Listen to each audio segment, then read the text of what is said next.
Your home is FS1 on Fox all week long, leading up to Manny Pacquiao against Keith Thurman, with pressers, weigh-ins, and of course a pair of title fights as well on Saturday night on July 20th. Welcome back. 2 fighters, 0 losses. Caleb Plant and Mike Lee are here before their championship bout July 20th on Fox. Good to see you both. How are you doing? Thanks for having me. Good. Got to talk about this a second, because neither of you are wearing socks. Sean was wearing socks today. I had to change them. Bad choice of pair of socks. Where'd he go? Chicken? Yeah, oh yeah. Fries. Now let's get to the interview.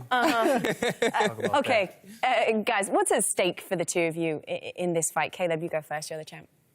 I think we've kind of come to terms, both of us, with what's at stake. For him, he says he has nothing to lose, but for me, I have everything to lose. This is my life's work coming down to one moment, July 20th.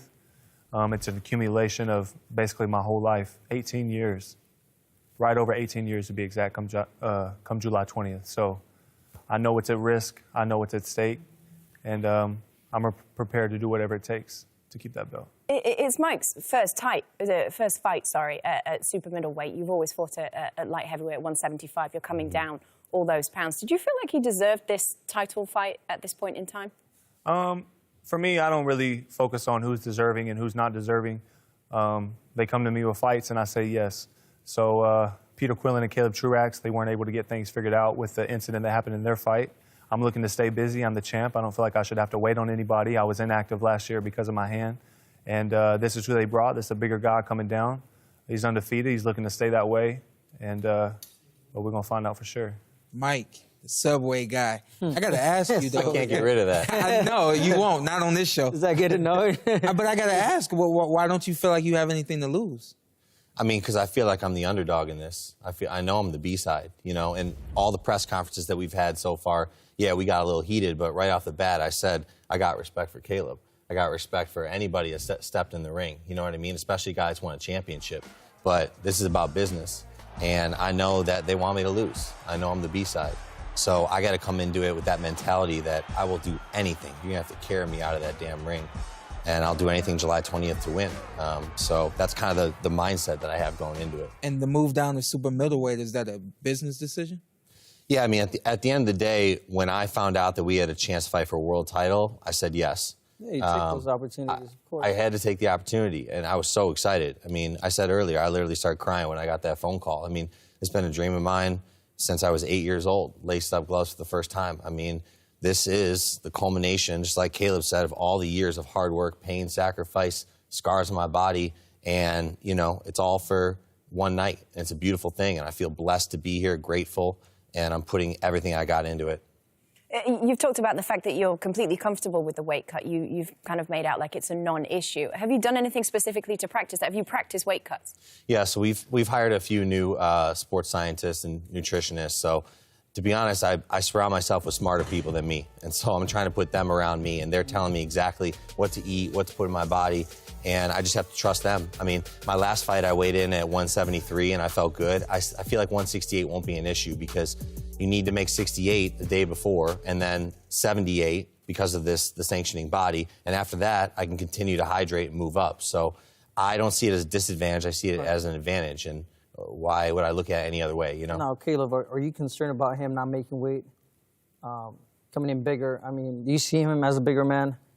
What's his strengths? What are his weaknesses? His biggest weakness is that he's fighting me. But besides that, I don't look at him being bigger than me or his sports nutritionist that he has or the scientists that are on his team because they can't throw his punches for him. Come fight night, it's me and him in the ring, not his nutritionist, not his dad, not anybody else but me and him. I've been bred to do this my whole life. I've been doing this my whole life.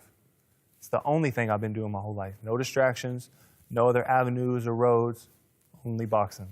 Now, let's talk about the stage, because you guys are leading into the pay-per-view fight card. Now, Caleb, the last fight we saw a lot of explosion, a lot of power, a lot of improvements. You were fast, quick on your feet. You were able to make Uzaki, whatever his name is, miss.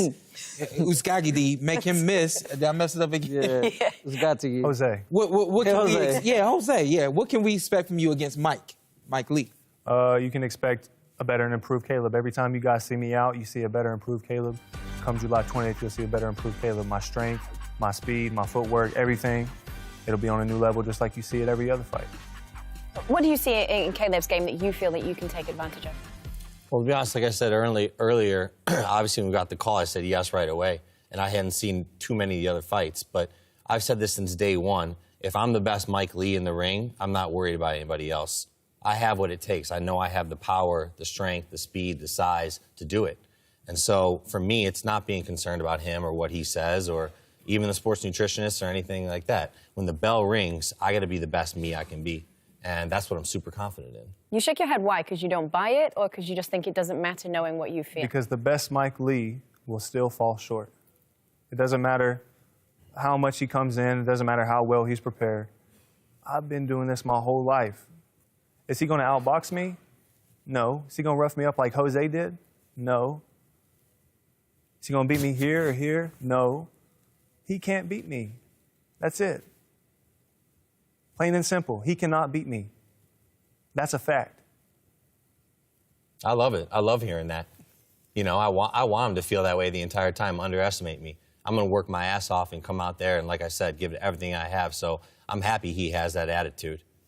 I don't say that because he's underestimated. You don't overlook the overlooked. That's why I'm here. I was overlooked in my last fight. Guess what happened? All right, we You got see to that? fight. We got to fight. Yeah. I'm not underestimating him. He can't beat me not because I'm underestimating him. He can't beat me because he's not good enough to beat me. He hasn't been doing this his whole life. He has plan B. He has plan C. He has plan D. I have plan A. My whole life, I've only had plan A. No other bridges. When the water gets deep, he'll bow out at some point. And I bank on it. Tune in July 20th and see. You'll know exactly what I'm saying. On that note, we do have to go to a break, so we're going to have to wrap it up. Guys, it was great to see you. Thank you so much for coming in.